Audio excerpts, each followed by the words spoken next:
Hello to all my story lovers. Today I am coming with new story. Who was the happiest of them all? This is story from the Sudha Murty book. Okay? Now I am reading for you. Before that, if you like this story, then like it, subscribe my channel. Now let's concentrate. King Amrit loved his people and looked after the affairs of his kingdom well. His minister Chandan was a wise man who helped the king in his work tirelessly. One day, King Amrit and Chandan were taking a walk on the terrace of the palace. The terrace offered beautiful views of the surroundings, and they could see far into the distance. They spotted the weekly market from up there, with people in colorful clothes buying and selling all kinds of things. There was a plenty to buy, and people had money to buy too. There were no poor people to be seen everywhere. The king watched with a smile on his face.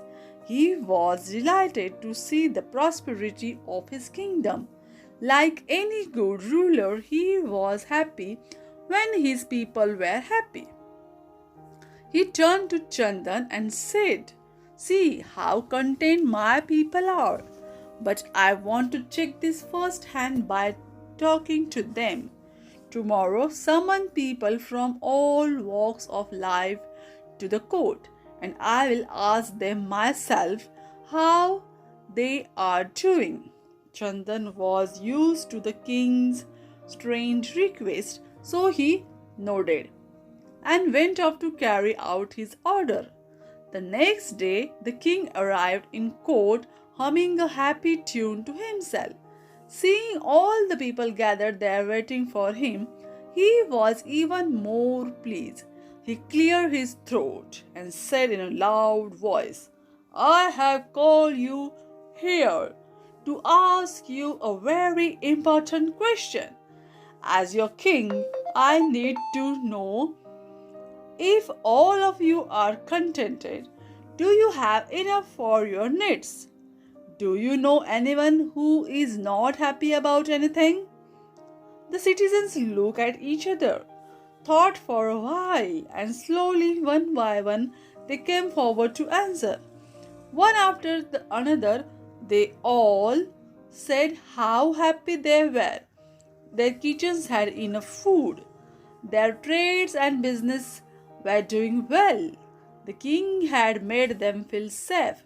The farmers had grown good crops, and the rivers and the ponds were full of fish. What more could they ask for?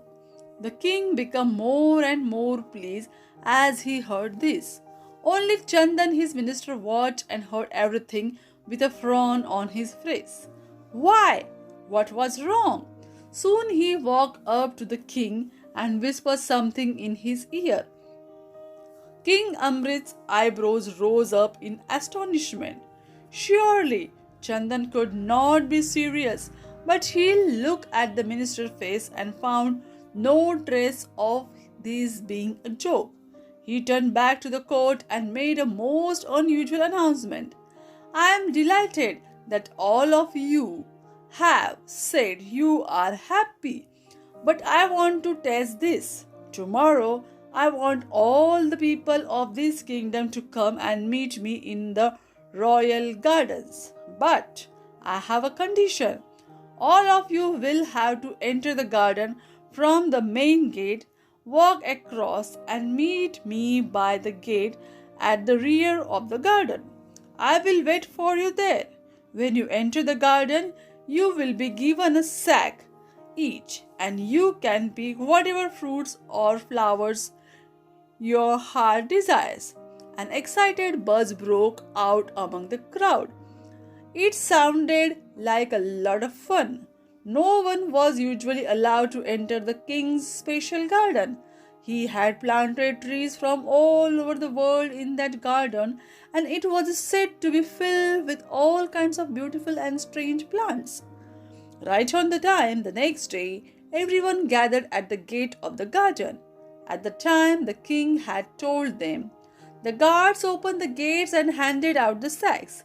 Men, women, children started roaming around the beautiful garden.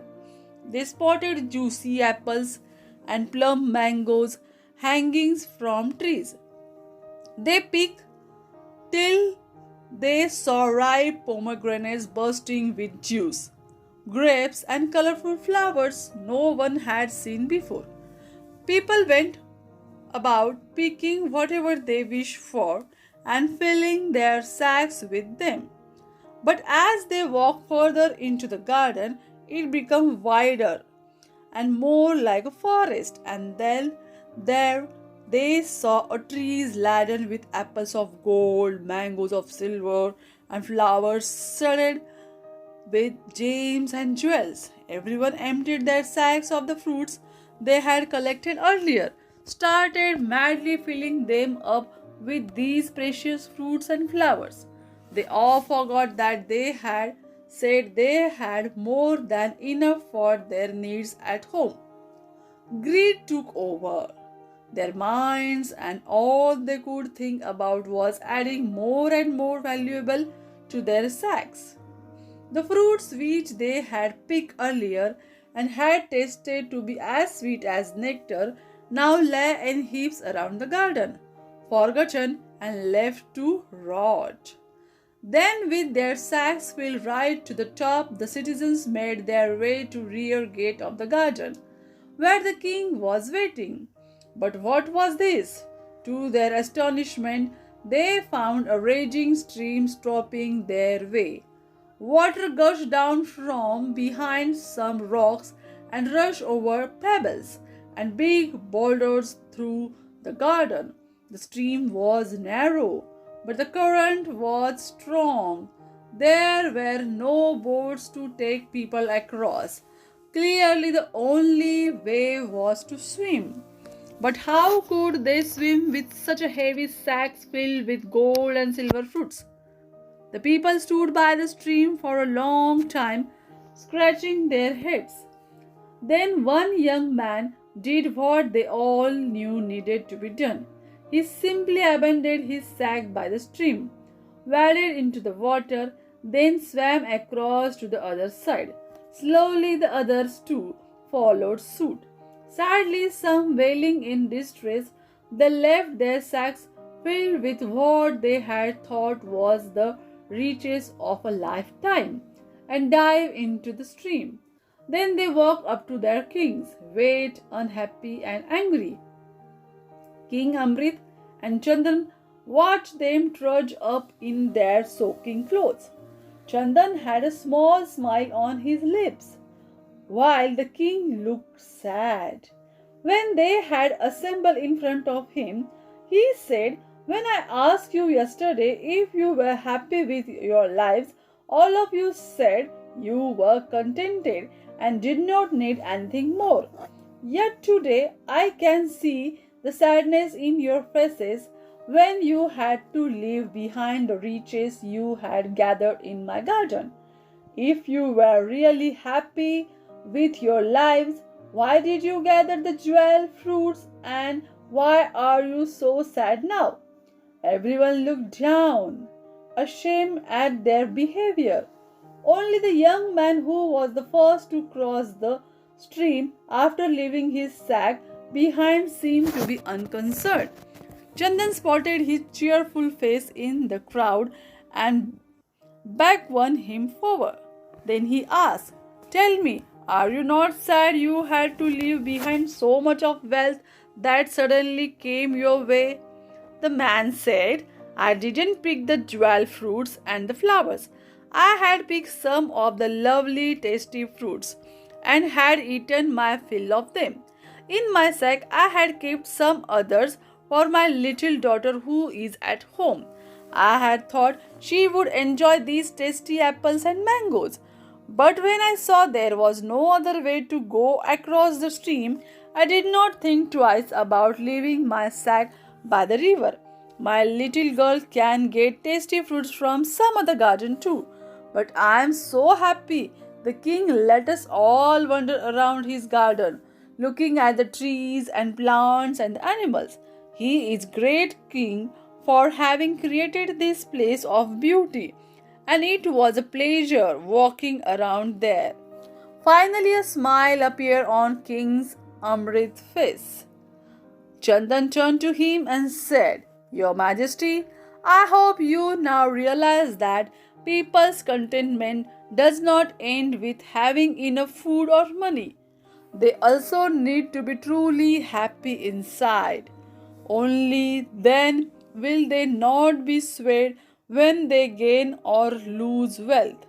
This is a lesson that everyone, whether a king or a commoner, needs to remember. The king nodded, as did his subjects. This was a lesson they would not forget in a hurry. Now, this is the end of the story. Do you like it story?